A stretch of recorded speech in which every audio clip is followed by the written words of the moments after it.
ಮಚ್ಚೆ ಇರುತ್ತೆ. ಹೌದು. ಮತ್ತೆ ನನಗೆ ಮದುವೆ ಆಗೋದಾದ್ರೆ ಇವಾಗ ನಾನು ಮದುವೆ ಹಿಂದೆ ನಾನು 2015 PSI ಸೆಲೆಕ್ಷನ್ ಆಗಿ ಟ್ರೈನಿಂಗ್ ಹೋದಾಗ ಅವಾಗ್ನು ಎಕ್ಸ್ಪೀರಿಯನ್ಸ್ ಕೊಟ್ಟಿದ್ಲು. ಬೆಳೆ ಹಾಕ್ತೀನಿ ಅಂತ ಹೇಳಿ ಕೊಟ್ಲು. ನಮ್ಗೆ ಅದೇ ನಿಂತಿದ್ದೇವೆ ನಾವು ಮೊದ್ಲು ಇಲ್ಲಿ ನಾನು ರಾಯಚೂರಲ್ಲಿ 3 ವರ್ಷ ಕೆಲಸ ಮಾಡೋದು, 4 ವರ್ಷ PSI ಕೆಲಸ ಮಾಡುವಾಗ ಅಲ್ಲಿ ಅವಳು ಅಲ್ಲಿ ಇದು ಒಂದೇ ರೂಮಲ್ಲಿ ಇದ್ದೇವೆ ನಾನು. ಆ ಟೈಮ್ದಾಗ ಪ್ರೆಗ್ನೆಂಟ್ ಇದ್ವು. ಅವಾಗ 2018 20 ತಾಳಿ ಕಟ್ಟಿದ್ದು. ತಾಳಿ ಕಟ್ಟಿದ್ದೀನಿ. ತಾಳಿ ಕಟ್ಟಿದಾಗ ಅಲ್ಲೇ ಮನೇಲಿ ಇತ್ತು ಮಕ್ಕಳದಲ್ಲಿ. ಅವ್ರು ಏನಾಗಿರಿ? ಅವ್ರು ಮೊದಲು SDI ಆಗಿದ್ರು.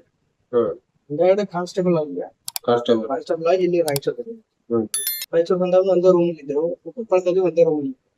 ನಾನು ಬಳ್ಳಾರಿಯಲ್ಲಿ ಇದ್ದೆ, ಕೊಪ್ಪಳದಲ್ಲಿ ಇದ್ದು. ನಾ ಯಾಕೆ ಬಿರುಕು ಬರಕ್ ಕಾರಣ? ಬಿರುಕು ಬರಕಂದ್ರೆ ಮೇಲೆ ಜಾತಿ ಅವರು ಕ್ಯಾಸ್ಟ್